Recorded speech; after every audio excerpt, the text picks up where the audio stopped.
Nous sommes officiellement sur le terrain de football d'Arbonne, mais ce terrain de football a une histoire, puisqu'il a été construit sur des terres qui appartenaient, à un moment donné, à un illustre aventurier qui s'appelait Paul Bolo, et dans les terres, les 50 hectares d'Arbonne et de Bidart ont été mis sous séquestre à la fin de la guerre de 14-18.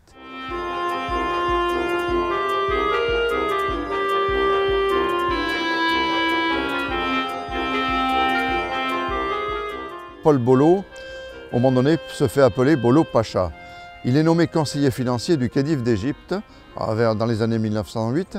Et bon, ce personnage, avec qui il vit autour de ce personnage, qui a eu des histoires en 1914 et qui est déchu, effectivement, parce qu'il était pour l'Allemagne.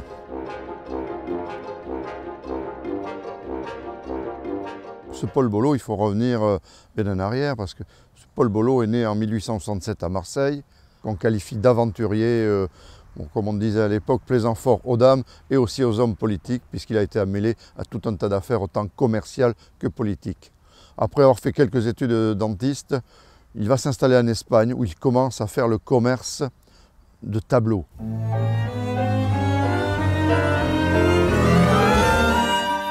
Paul Bolo, né à Marseille, a vécu en Argentine, au Venezuela.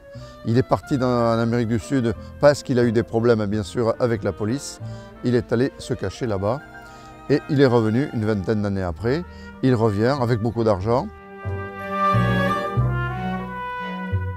La Villa Veleda avait été achetée par M. Muller, qui était un riche propriétaire de vins de Bordeaux et de Champagne, et qui avait épousé une chanteuse, Pauline Moria. Cette dame est devenue veuve un an après son mariage, et un an de plus après le mariage, elle épouse notre ami Bolo, qui utilise toute sa fortune, la fortune de sa femme, pour acheter des terrains un peu partout en France, et surtout ses 50 hectares à Arbonne.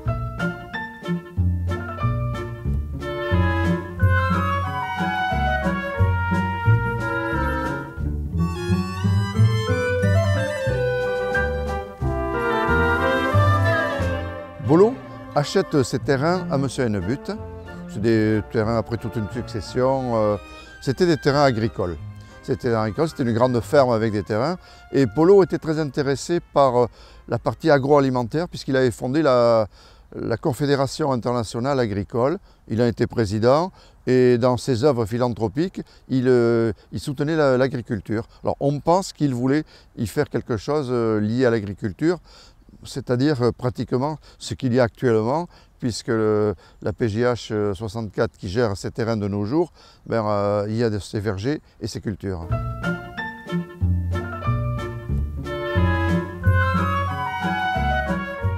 Et il menait grand train de vie, puisque les réceptions à Paris, bien entendu, et surtout à Biarritz, concernaient toute la haute société locale, y compris le président de la République.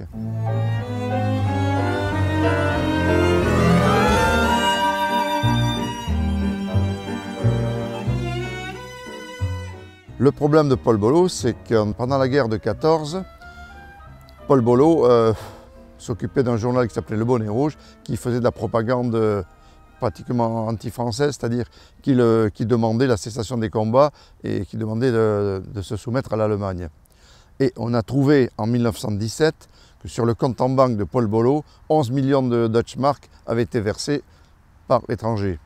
Et il a été confondu pour intelligence avec l'ennemi.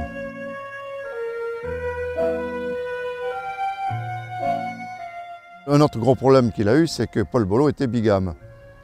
Et quand il a épousé Pauline Moria, c'était parce qu'il lui avait oublié de lui dire qu'il était marié avec une dame. Et justement en 1917, les deux dames se sont croisées incidemment à Nice et ça a très mal fini pour les deux.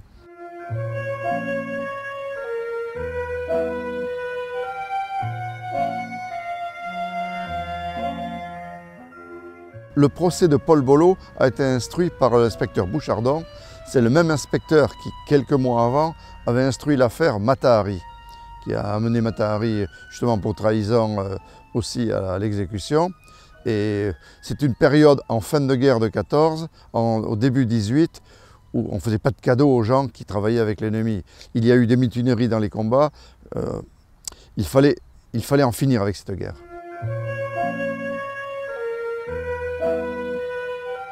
Il a tout essayé pour ne pas être exécuté. Ses avocats ont fait appel au président Poincaré qui l'avait reçu plusieurs fois à Biarritz et le président a refusé sa grâce. Et ça a été très vite après, puisqu'il est emprisonné en janvier 18, il est exécuté en avril 18.